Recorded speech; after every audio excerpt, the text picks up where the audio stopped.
बेहतरीन स्ट्रगल मुझे फ़ख्र है कि हमारे लीडर इमरान खान ने की, और अपनी 22 साल की जद्दोजहद के बाद वो वज़ीर आज़म बने।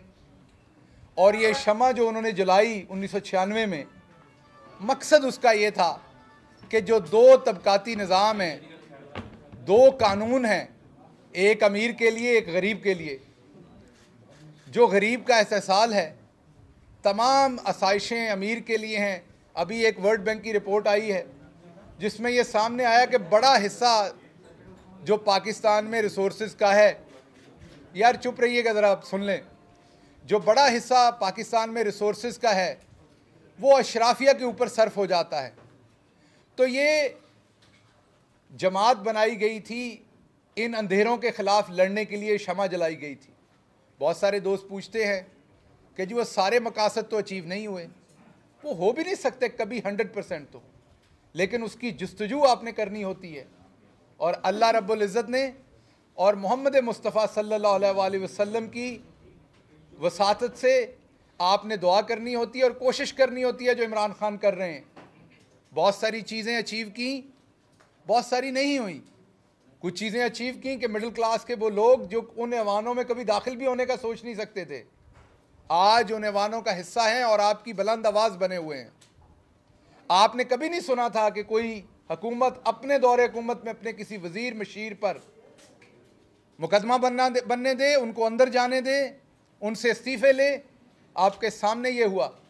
आपने कभी नहीं सुना था कोई वज़ीर आज़म आपको अपनी आटा, चीनी, दाल जो घर में इस्तेमाल होती है, ऐसे बिजली, गैस, तमाम चीज़ों का हिसाब दे।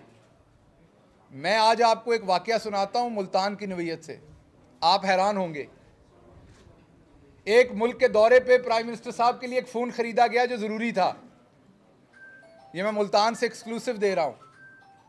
प्राइम मिनिस्टर जब वापस आए वो 3 दिन नाराज़ रहे कि दूसरा फ़ोन जो मेरे पास पहले था वो क्यों इस्तेमाल नहीं हुआ।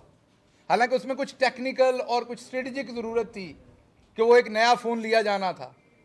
वो जो चंद हज़ार का नया फ़ोन था उस पर भी उन्होंने बुरा मनाया कि आवाम के पैसे से है, जो फ़ोन मेरी जेब में है वही इस्तेमाल क्यों नहीं किया गया।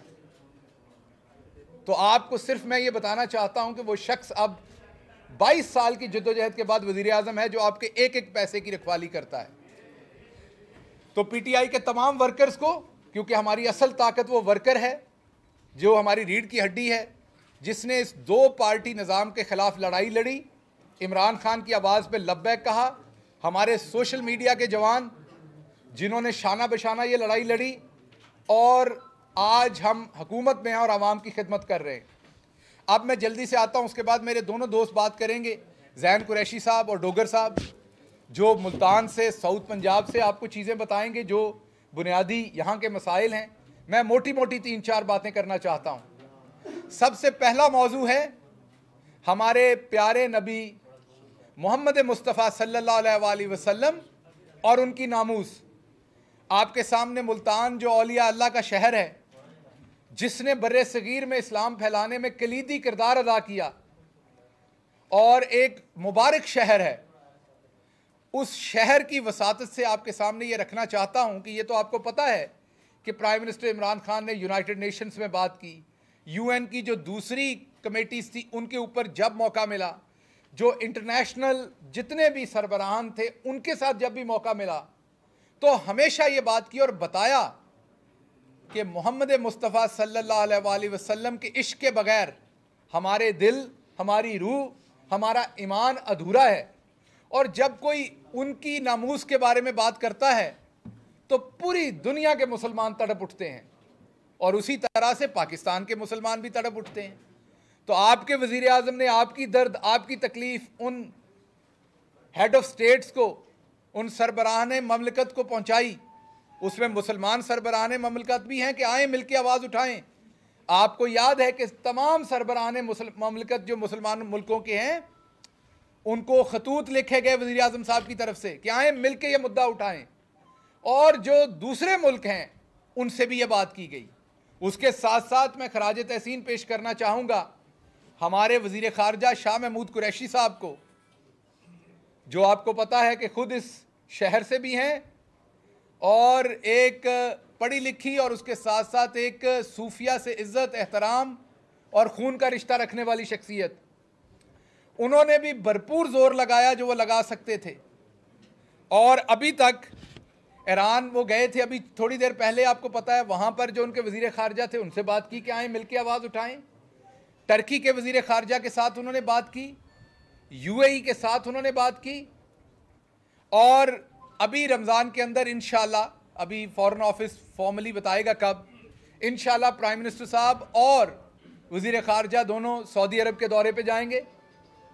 इंशाल्लाह सऊदी हुकूमत और सऊदी वली अहद, और वहाँ पर भी ये बात की जाएगी कि हम हजूर की नामूस के लिए कैसे एक ज़ुबान होकर बात कर सकते हैं।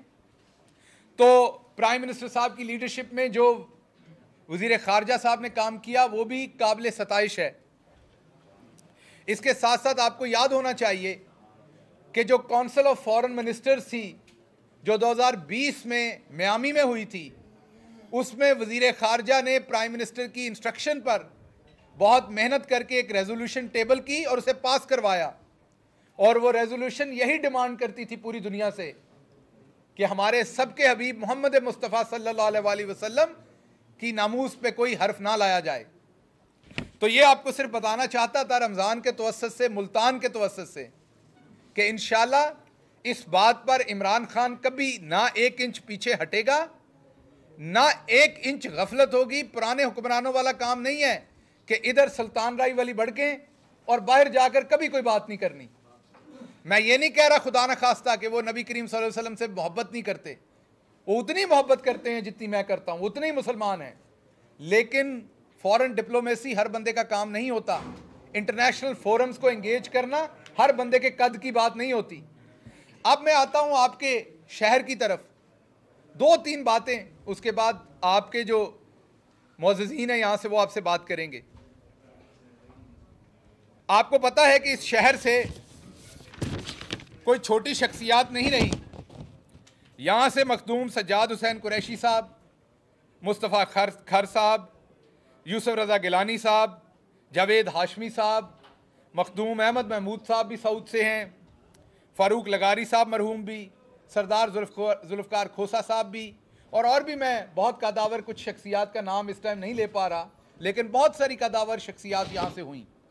और सब ने आपसे साउथ पंजाब का वादा किया लेकिन डिलीवर नहीं कर सके। डिलीवर आपको किया इमरान खान ने और ये जो टीम मेरे साथ बैठी हुई है इस टीम ने।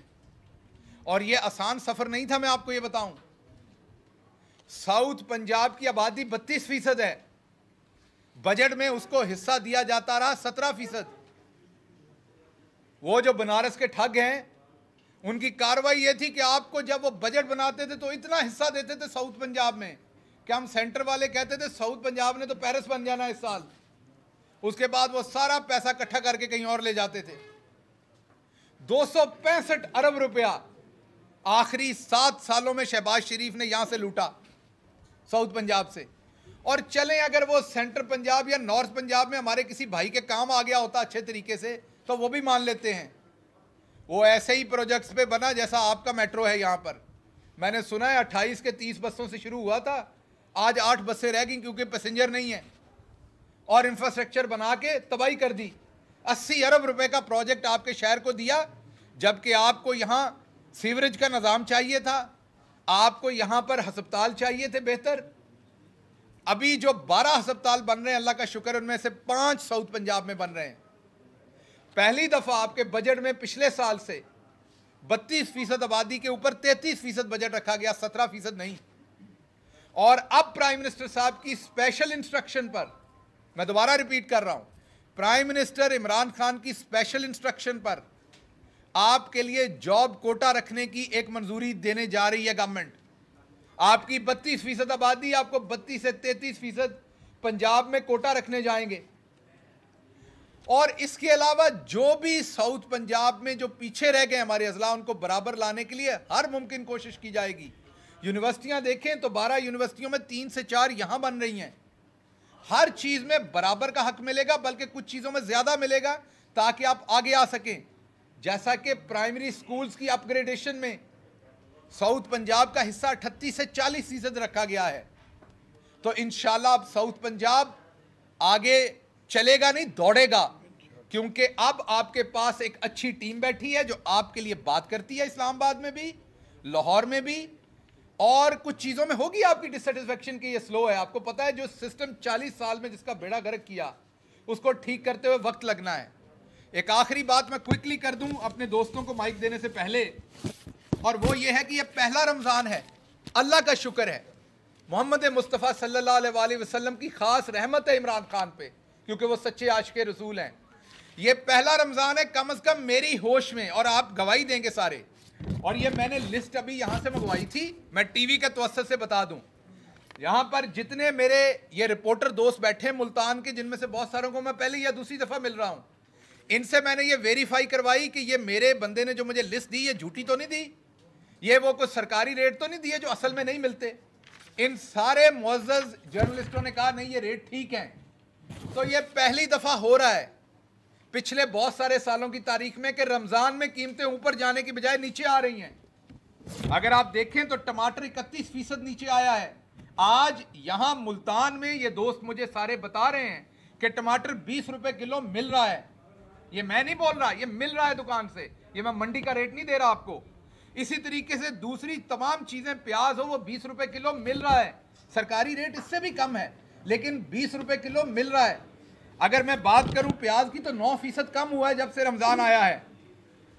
एक हमारी बहन है, उनका अंडों में बहुत शौक है, अंडों की बहुत नज़र न्याज देती हैं, अंडे महंगे होते हैं तो वो बहुत परेशान हो जाती हैं।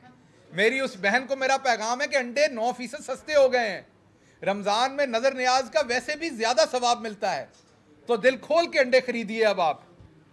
तो मैं आपके सामने ये बात रखना चाहता था कि ना सिर्फ जनूबी पंजाब बल्कि आपका अब जो किसान है, कल प्राइम मिनिस्टर उसके लिए किसान कार्ड लेके आ रहे हैं। किसान को मसला क्या था? किसान को मसला ये था कि जो सब्सिडी देते थे, ये मेरे सामने कैबिनेट में आमिर डोगर साहब भी आवाज़ उठाते रहे हैं कि सब्सिडी देते हैं मिडल मैन खा जाता है। इन्होंने भरपूर आवाज़ उठाई वहाँ। तो फिर प्राइम मिनिस्टर साहब ने कमेटी बनाई और अब जो नए ऐसे PM आए जमशेद चीमा साहब, वो शब रोज़ फ़खर इमाम साहब की क़यादत में इस चीज़ पर काम कर रहे हैं, प्राइम मिनिस्टर की इंस्ट्रक्शन पे, कि कैसे किसान को डायरेक्ट सब्सिडी दी जाए। कल एक कार्ड लॉन्च कर रहे हैं, किसान के पास वो ATM की तरह का कार्ड होगा, क्रेडिट कार्ड की तरह का।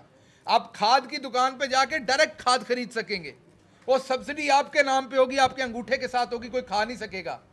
किसान को बीज में, किसान को फर्टिलाइज़र में, ट्रैक्टर में, जो जो चीज़ हो सकती हुई हर चीज़ में सब्सिडी देंगे, किसान उठाएंगे। और इंशाल्लाह कल जो हमारा ये किसान का प्रोग्राम है, क्योंकि किसान को पहली दफ़ा उठाया जा रहा है, ये पहला सीज़न है जिसमें आपको गन्ने की प्रॉपर कीमत मिली है। ये सारे दोस्त बैठे हैं, वरना को हाथ उठा के कहे कि नहीं मिली। ये पहला सीज़न है जिसमें अब गंदम पे बारदाना की लिमिट उठा दी गई है। अभी किसान ने तोरिया बेचा है, सरसों 1.5 लाख रुपया तकरीबन इनकम हुई है। मैं फैसलाबाद की बात बता रहा हूँ, यहाँ थोड़ी बहुत आगे पीछे हो सकती है। और तोरिए की फसल पे किसान का ज़्यादा खर्च नहीं होता, एक DAP की बोरी पड़ती है, एक यूरिया की, और 2 पानी लगते हैं, और ये 3 से 4 महीने में फसल तैयार हो जाती है। तो कमाद की फसल में लगाई हुई जो सरसों की फसल थी, वो एक सानवी फसल के तौर पे किसान ने ली है, और 25 से 30 मन फसल निकल रही है, और 4700 रुपये उसका से 5000 रुपये मन उसका रेट चल रहा है। तो अल्लाह का बड़ा शुक्र है कि किसान, जिसका हमेशा इस्तेहसाल किया गया, हमारी हुकूमत में प्राइम मिनिस्टर इमरान खान उसकी आवाज़ भी बने हैं, और कल किसानों के लिए एक बड़ा प्रोग्राम भी लेके आ रहे हैं। इन बातों के बाद मैं अपने दोस्तों से रिक्वेस्ट करूंगा कि वो जो मुल्तान से, साउथ पंजाब से रिलेटेड आपके कल के मंसूबे और दूसरे मंसूबे हैं, उनसे आपसे बात करें। बिस्मिल्लाहिर्रहमानिर्रहीम। मैं सबसे पहले तो शहबाज गिल साहब का शुक्रगुजार हूँ कि आप मुल्तान तशरीफ़ लाए और आपने बड़ी खूबसूरत अंदाज से मौजूदा हालात हाज़रा का जिक्र किया। मैं सिर्फ 2 बातें करूँगा कि कल हमारे ख्वाबों की ताबीर होने जा रही है। जनूबी पंजाब के अवाम को उनकी शनाख्त मिल रही है अमली तौर पर, जिस जद्दोजहद में आप शामिल थे। मुल्तान के जनूबी पंजाब के इस वसेब के सहाफ़ी, लिखारी, दानश्वर, शायर, सिविल सोसाइटी, पॉलिटिकल वर्कर्स, जिन्होंने हमेशा ये कहा कि इस खित्ते को महरूम रखा गया, यहाँ पसमानदगी है, गुर्बत है, बेरोज़गारी है। माजी की दोनों बड़ी सियासी जमातों ने माजी में हमें सब्ज़ बाग दिखाए। मुआविन ख़ुसूसी doctor Shahbaz Gill press conference कर रहे थे, मुल्तान में मौजूद हैं। उन्होंने कहा कि वज़ीर आज़म इमरान खान की सियासी जद्दोजहद कानून की हुक्मरानी के लिए है और आज कानून सबके लिए बराबर है। उन्होंने कहा कि तहरीक इंसाफ के वर्कर्स पार्टी की हकीकी ताकत हैं। इस हवाले से वो बात कर रहे थे। इसी के साथ ही पाकिस्तान टेलीविज़न न्यूज़ से फ़िलहाल इतना ही।